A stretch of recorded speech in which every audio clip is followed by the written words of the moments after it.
In the ancient village of Obong Nkaya, nestled between rolling green hills and vast palm forests, the wind was more than just air. It was life. It played flutes through the tall grass, danced with women's wrappers in the market, and carried the laughter of children across the river. But one strange morning, something changed. The air stood still. The trees were stiff like stone. The river, once bubbly and wild, moved like syrup. The people felt it deep in their bones. The wind was gone. Goats bleated nervously. The chickens refused to leave their coops. Drummers could no longer find rhythm without the wind's whispers.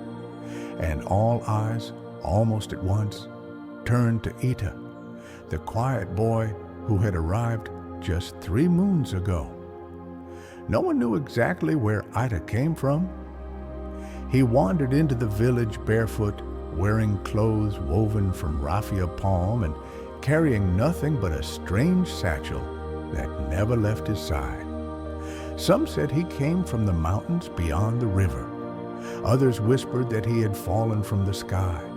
But since Ita's arrival, birds no longer perched near the market, and the elders noticed something eerie. The boy's satchel hummed every time the wind blew. Now there was no wind, and his satchel silent. Chief Akan summoned Ita to the village square. The drums beat slowly, summoning the people.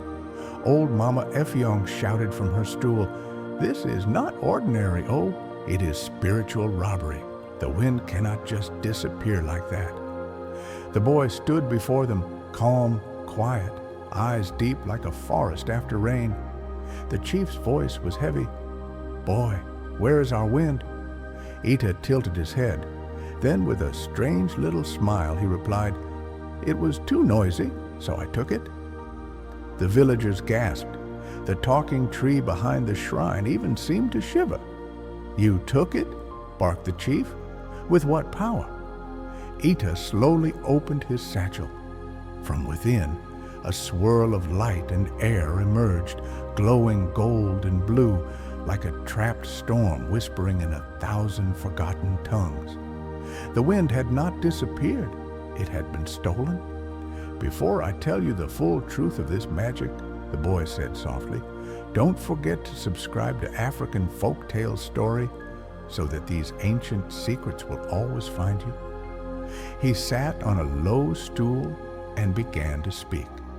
His mother, he said, was a river goddess, and his father, a traveling herbalist who walked the earth barefoot, healing people and speaking with spirits. When his mother died during childbirth, she whispered a final gift into his infant ears. "You may command nature, but only with a clean heart. If you take instead of give, you will become your own punishment." But Ita, though magical, was also a lonely child. He never fit in. The other children mocked his raffia clothes and the way his hair grew in wild spirals. He grew tired of the chaos, the shouting, the wind blowing sand into his eyes. So, one night, he sang the song of his mother and opened his satchel to the sky and captured the wind. At first, it felt good. The silence was soft. The world stood still. But slowly, everything around him started to fade. The crops stopped growing. The birds stopped singing. Even the trees drooped like tired old men. Now, the satchel in his hands began to tremble. "Release it!" shouted Chief Akan. "Give us back the breath of the world." But Ida hesitated. The wind had become his friend, his only company. He didn't want to let it go. Then suddenly, the satchel burst open.